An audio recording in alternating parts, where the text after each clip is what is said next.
Australian domestic renewable energy market, photovoltaic systems or PV are a standout success. From 2009 to 2011, installed PV capacity grew tenfold, and today around 1 in 10 Australian homes have PV arrays. Although most feed-in tariffs have now wound down, demand for photovoltaic power shows little sign of abating, with PV systems already installed in more than 1 million homes. While photovoltaic is now the clear leader in domestic and small-scale renewable energy generation, other technologies such as fuel cells and small wind turbines may shortly make their presence felt.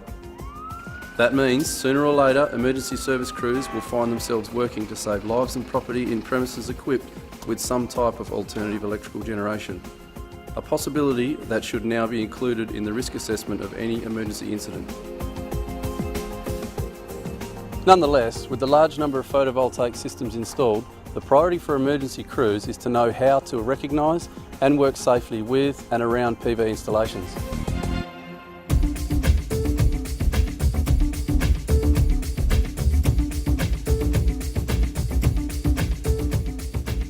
Typically, a domestic PV array is roof mounted, and as the most obvious indication of its presence, its panels may be visible from the street.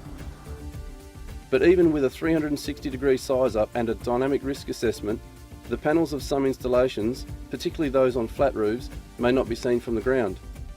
So if a building is unoccupied, emergency personnel need other ways of quickly checking for the presence of a PV system.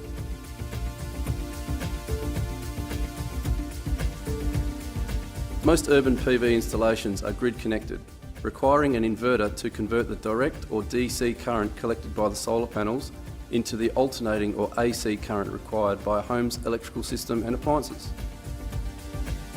Even for relatively small PV systems, the inverter is an easily recognised device with a display panel and LEDs that monitor its operation and performance. In most houses, they will be attached to an outside wall, often in proximity to an externally located switchboard. In some cases though, both the switchboard and inverter may be located inside. Gaining access and finding the inverter will take time, but if there's an external electricity meter, the labelling required in a number of states may provide another avenue to quickly confirm the presence of a PV installation.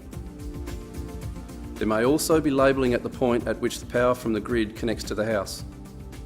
However, where lack of any external signage or physical indication necessitates an internal inspection, labelling on the switchboard should provide a quick confirmation of a PV installation. This is nationally mandated by the Australian Standard 5033, but the label may not always be present, for example if the system was installed prior to the Australian standard coming into force.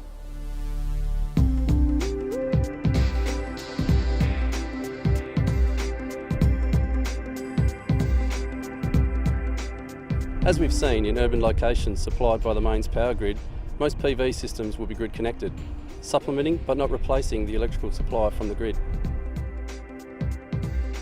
However, in remote and rural locations not connected to the mains grid, standalone PV systems can be used to generate all the electricity required for domestic uses. Of course, with limited solar radiation available when the sun is obscured, and none at all at night, standalone PV installations need batteries to store and release a continuous electrical supply. Typically arranged in series to boost their voltage, these batteries are, in absence of any other form of electrical generation, a clear pointer in the presence of a standalone PV array.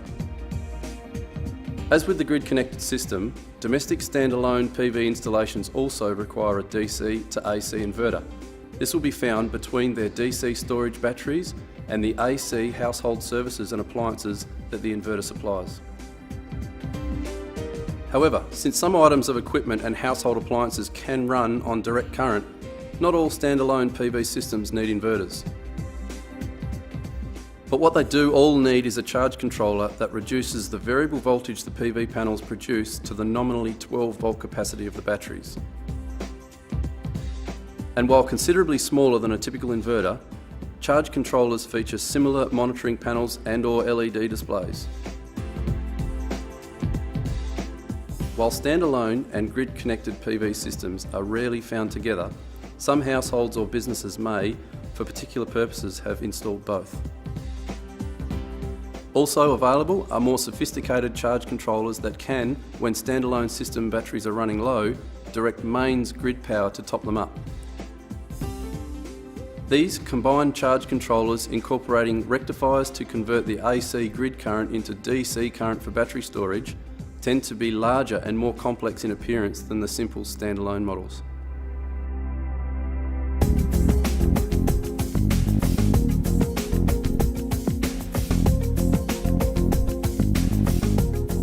For emergency services personnel working in any damaged premises, the presence of live electrical circuitry can present a very real and immediate threat of injury or even death from electrocution. With buildings connected only to grid power, switching off their AC supply should provide reasonable assurance this danger has been eliminated. Standard operating procedures for doing this may vary from state to state, but even when these have been completed, caution should be exercised in case any unauthorised circuits bypass the switchboard.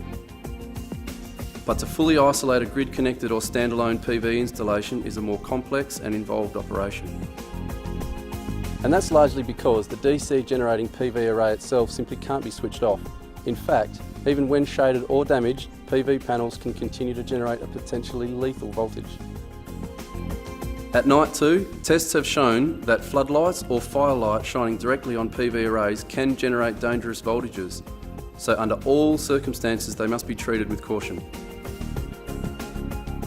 If emergency personnel are working at night, they should be acutely aware that from daybreak onwards, the array once again generates electricity. With this in mind, relief crews and investigative personnel attending an ongoing incident at night should ensure they're fully informed of any damage to a PV array that might cause live electrical hazards at daybreak. For their part, incident controllers' dynamic risk assessments need to discontinue any daylight work on roofs where damaged PV arrays or DC cables could possibly divert dangerous voltages through the roof itself or any of its fittings. Emergency crews should only resume work when and if a qualified electrician has declared the roof safe. As well as the danger of electrocution, damaged PV arrays create a number of contingent risks. For example, they may break loose from their mountings and either slide down an inclined roof and fall to the ground, or collapse and fall through a damaged roof, potentially injuring emergency personnel working below. Although dynamic risk assessments are designed to minimise all these hazards, buildings equipped with PV systems still pose a heightened threat to the safety of emergency service personnel. For that reason, their natural inclination to save property and even lives has to be tempered by a more comprehensive and focused consideration of the dangers to their own safety that may be involved. For example, if an unconscious but possibly alive individual or group were found on a roof housing a damaged PV array, their bodies could be conducting an unseen but potentially lethal voltage. Under these circumstances, rather than immediately attempting a rescue, the electrical risk must be managed before operations can proceed. As always, the safety of the emergency service worker is our #1 priority. Therefore, the system should be treated as live until a qualified person has declared it safe. For emergency service personnel, compounding a potential loss of life by unnecessarily endangering their own makes little sense. So, resisting the temptation to take immediate action in these and similar situations involving electricity is always the most effective strategy for saving lives. Where the risk assessment of an incident reveals the PV array is undamaged, emergency crews should take all care to ensure it stays that way. PV panels are not designed to bear loads, so walking or placing equipment on them should be strictly avoided. By the same token, shifting, removing or damaging panels to ventilate or reach the seat of a fire, or for any other purpose, places personnel at extreme risk of electrocution and should never be attempted.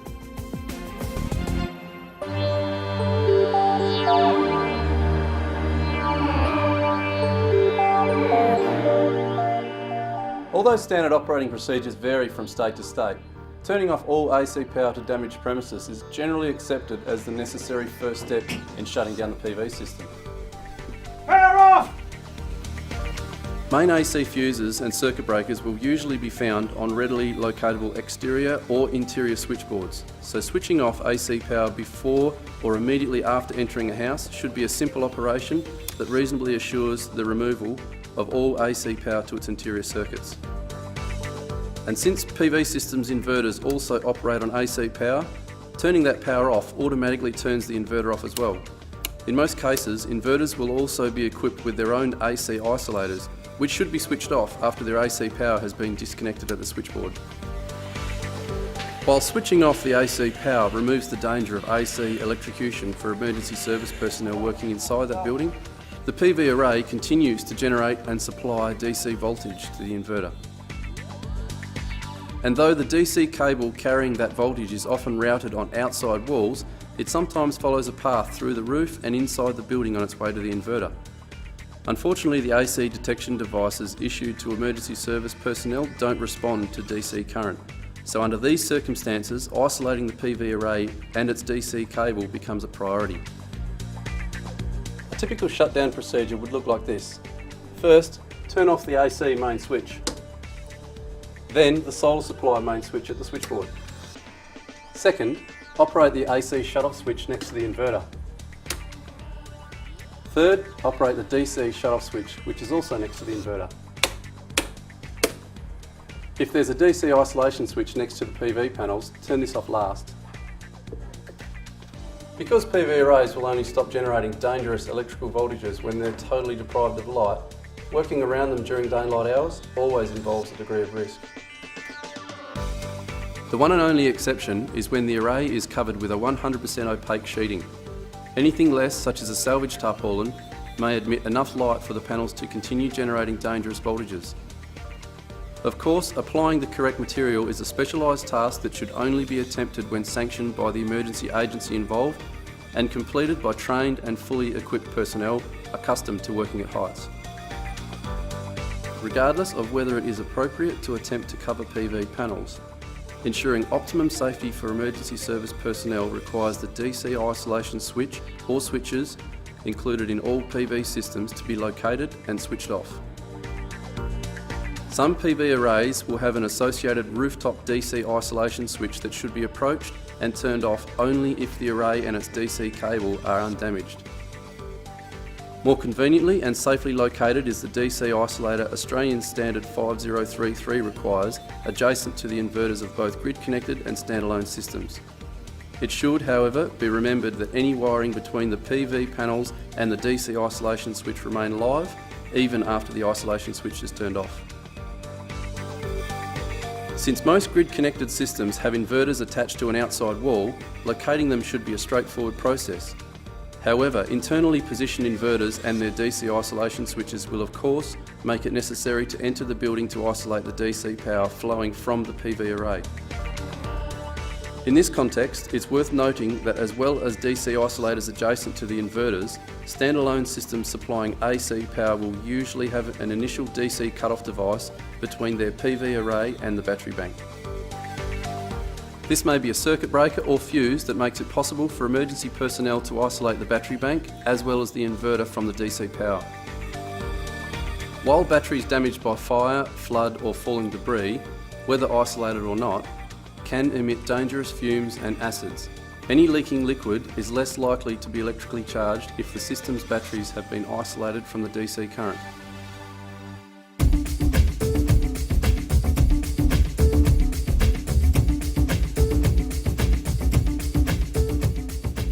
Even if it has been possible to shut down a building's PV system before tackling a fire in or adjacent to its array, the fact that the array remains live calls for extinguishing media suitable for use with electrical fires.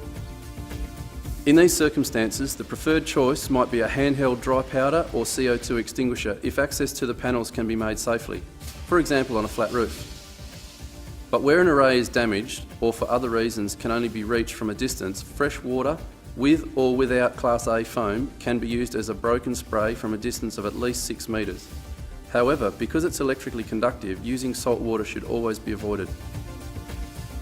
With the fire extinguished, it's important to remember that if DC arcing has caused the fire, or if the fire itself has resulted in arcing, this will continue until the PV panels have stopped generating electricity.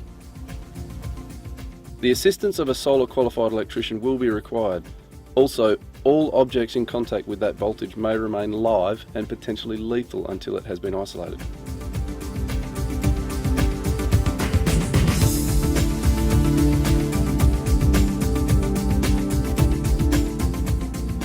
This video has dealt with small and household PV systems. However, emergency service personnel may find themselves dealing with incidents at larger commercial premises with multiple PV arrays and components. Essentially, these will operate in the same way as smaller systems, but because of their increased size and complexity, assessing the risks entailed in switching off power to commercial premises will always require expert technical advice, consultation with building management, and more extensive incident control. Finally, although national and state regulations and best practice layouts of PV installations have been detailed here, it should be remembered that older or improperly installed systems may not conform to these standards. With that in mind, constant vigilance and anticipation of the unexpected will always be crucial in ensuring the safety of emergency service personnel.